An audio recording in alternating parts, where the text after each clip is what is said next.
देखिए, जैसा कि हम लोग पढ़ रहे हैं क्या, भूमंडलीकृत विश्व का बनना, ये आपका लास्ट वीडियो है इसी चैप्टर का। और ये वो इंपॉर्टेंट क्वेश्चन जो आप क्या कहते हैं 7 नंबर में आते हैं। लघु क्या कह सकते हो, दीर्घ उत्तरीय प्रश्न, दीर्घ उत्तरीय प्रश्न। देखिए, दीर्घ उत्तरीय प्रश्न आपके लगभग 7 नंबर के आते हैं। इस चैप्टर से जो इंपॉर्टेंट क्वेश्चन है हमने इसको आपको आपके लिए रख दिया है।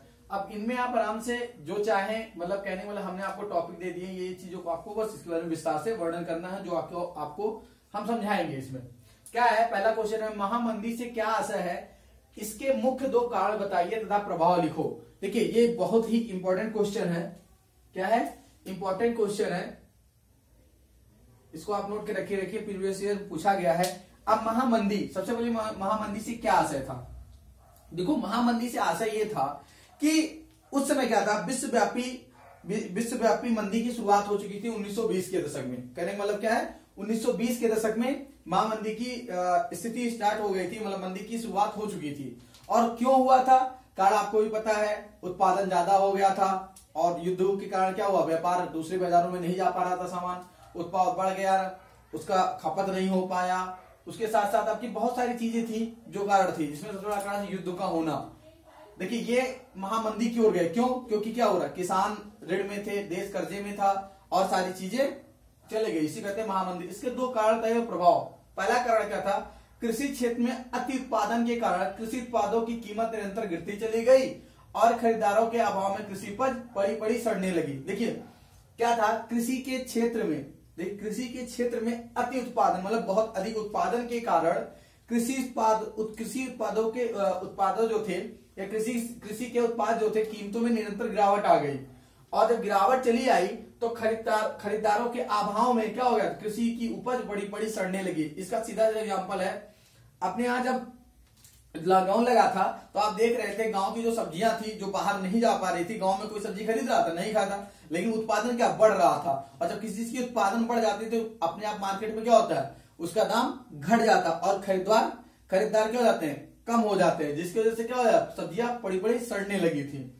अब आता है 1920 के दशक के मध्य, बहुत से देशों ने अमेरिका से ऋण लेकर अपने निवेश संबंधी आवश्यकताओं को पूरा किया। देखिए, 1920 का दशक में मंदी स्टार्ट हुई थी, ये आपको पता है। 1920 के जब मंदी से आपका मंदी स्टार्ट हुआ दशक से, होता क्या है, जो छोटे छोटे देश थे उन्होंने क्या किया, अमेरिका से कर्ज लिया और कर्ज लेकर क्या करते थे, अपने निवेश करते थे। निवेश मतलब ये होता है कि आप यहाँ देखिए, जैसे कई योजनाएं चलती रहती हैं, धन योजना, प्रधानमंत्री बीमा योजना, मतलब बहुत सारी जो योजनाएं चलती रहती है, प्रधानमंत्री सड़क योजना, और आपके यहाँ गेहूं का जो दिया जा रहा है, ये सब क्या है, निवेश है। मतलब सरकार क्या करती है, दूसरे देशों से कर्जा लेके आपको निवेश करती है, या आपके यहाँ कोई सामान नया सरकारी सामान का न्यायालय खुलाना है, कुछ भी करना, ये क्या है, दूसरे देशों से कर्जा लेके निवेश करना। वो क्या कर रहे थे, आवश्यकताओं को पूरा करते। जो देश अमेरिकी कर्ज पर सबसे ज्यादा निर्भर थे, देखिए कुछ ऐसे देश थे जो अमेरिकी कर्ज पर ही निर्भर थे, उनके सम्मुख गंभीर आर्थिक संकट। देखिए, जिसके पास खुद का पैसा ही नहीं हो, दूसरे कर्जे पे चल रहा, उसके आर्थिक संकट होगा नहीं होगा। देखिए, इसके बाद क्या होता है, आर्थिक संकट हो गए, क्या हो गया, कुछ देर बाद जब अमेरिका वालों को रियलाइज हुआ कि अब ये देश क्या होंगे, कर्जा दे नहीं पाएंगे, तो उन्होंने क्या किया कि अब कर्जा देना भी बंद कर दिया, और साथ साथ क्या किया, उन्होंने जो कर्जा दिया था उसको वसूल करने पर तेजी कर दी, जिसकी वजह से सारे देशों में क्या हुआ, महामंदी आ गई। इसके बाद आता है आपका, भारतीय अर्थव्यवस्था पर महामंदी का क्या प्रभाव पड़ा। देखिए, भारतीय अर्थव्यवस्था पर महामंदी का क्या प्रभाव पड़ा। देखिए, अगर आप चाहे तो इसका स्क्रीनशॉट भी ले सकते हैं, और जो आप लिखा है एकदम ऐसे ही लिख सकते हैं हर एक चीज। देखिए, क्या था, भारतीय अर्थव्यवस्था पर महामंदी का क्या प्रभाव। उसके 4 प्रभाव थे, व्यापारिक क्षेत्र पर प्रभाव, किसानों की स्थिति पर प्रभाव, शहरी और ग्रामीण अर्थव्यवस्था पर प्रभाव, और वैश्वीकरण की प्रक्रिया का पुनर्जीवन। देखिए, पुनर्जीवन का मतलब यहाँ व्यापारिक क्षेत्र पर प्रभाव। व्यापारिक क्षेत्र पर प्रभाव का मतलब यहाँ ये था कि देखिए, व्यापारिक क्षेत्र पर कैसे नहीं प्रभाव पड़ेगा। सबसे पहले व्यापारिक हो गया, इस समय भारत का कृषि वस्तुओं का क्या था, जब महामंदी आई थी 1920 की समय, उसमें भारत क्या था, कृषि वस्तुओं का क्या करता था, व्यापार करता था। जैसे कपास था, गेहूं था, इन सब चीजों का क्या करता था, निर्यात करता था। तो ये बताइए, जब निर्यात नहीं हो पा रहा है बाजारों में, तो क्या होगा, प्रभाव पड़ेगा या नहीं पड़ेगा। मतलब हम कृषि निर्यात थे और हमारे देश का सामान दूसरे बाजार में नहीं जा पा रहा, जिसकी वजह से हमारे क्या होते, व्यापारिक घाटे हो रहे थे। दूसरा था किसानों की स्थिति पर प्रभाव। अब ये बताइए किसानों के प्रभाव क्यों नहीं पड़ेगा भाई, जब हमारा कच्चा माल ही नहीं जा पाएगा तो किसानों पर प्रभाव पड़ेगा। जैसा आपका लॉकडाउन में बताया था कि क्या हुआ, कच्चे माल सारे गांव में रह जाते थे और बाहर जा नहीं पाते थे, उत्पादन बढ़ गया लेकिन खरीदारी कम हो गई, जिसकी वजह से किसानों की स्थिति पर भी प्रभाव पड़ा और वो क्या हो गए, दिन ब दिन गरीब होते चले गए। फिर इसके बाद आता है शहरी और ग्रामीण अर्थव्यवस्था पर प्रभाव। देखिए शहरी और ग्रामीण दोनों है।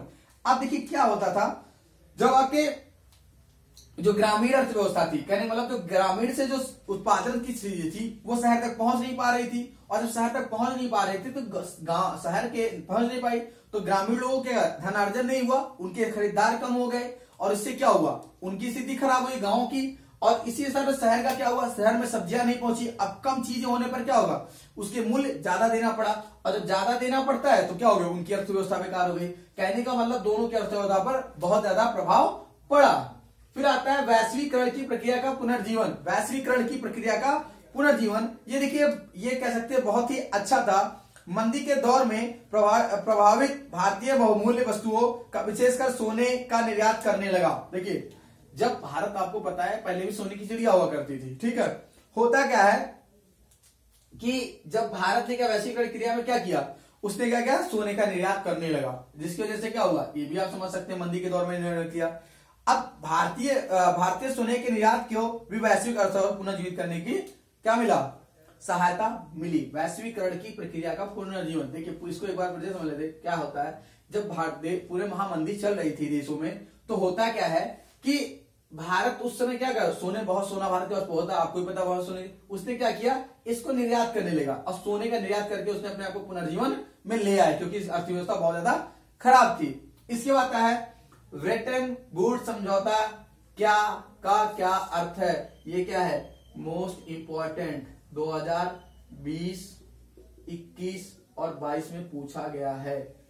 लगभग हर एक सब क्या कहते हैं, लगभग आपके हर एक शिफ्ट में, मतलब हर एक जो आपका सेट बनता है उसमें पूछा गया ये क्वेश्चन है। इसके साथ साथ एक क्वेश्चन और पूछा जाता है कि ट्विंस किसे कहते हैं, ट्विंस किसे कहते हैं। ट्विंस मतलब होता था दो संस्थाओं का निर्माण हुआ था, एक हुआ था आईएमएफ और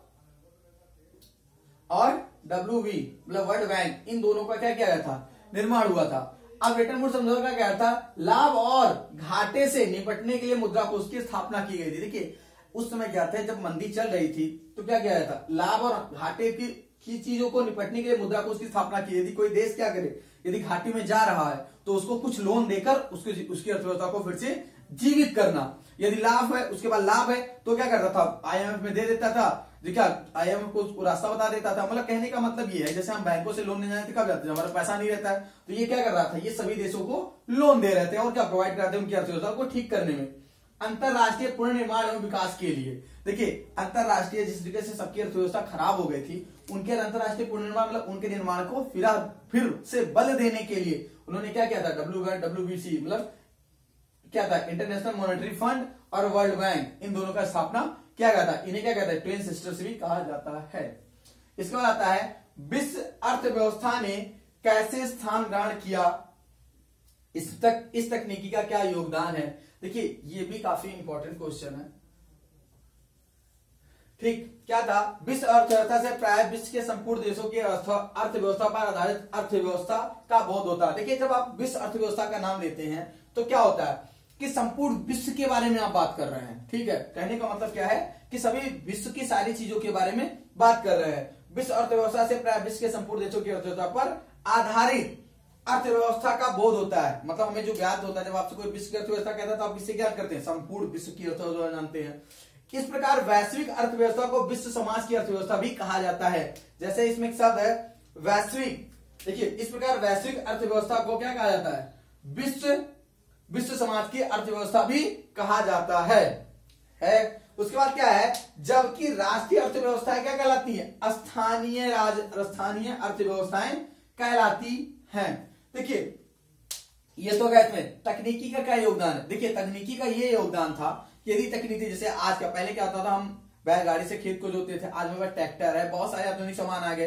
पहले क्या होता था, चावल धान जो हुआ करते थे उनको पीट के निकालते थे, आज क्या मजदूरी मशीनें आ गई हैं। अब हमारे पास क्या बहुत अत्याधुनिक हथियार हैं। तकनीक का मतलब क्या, हमारे पास बहुत अत्याधुनिक सामान है। क्या करते हैं, किसानी में बहुत सारा आसानी से उत्पादन बढ़ा सकते हैं। इसलिए क्या था, इसने एक बहुत बड़ा योगदान दिया। बस ये चैप्टर आज समाप्त होता है, इसके बाद फिर अगले चैप्टर के बारे में हम आगे पढ़ेंगे।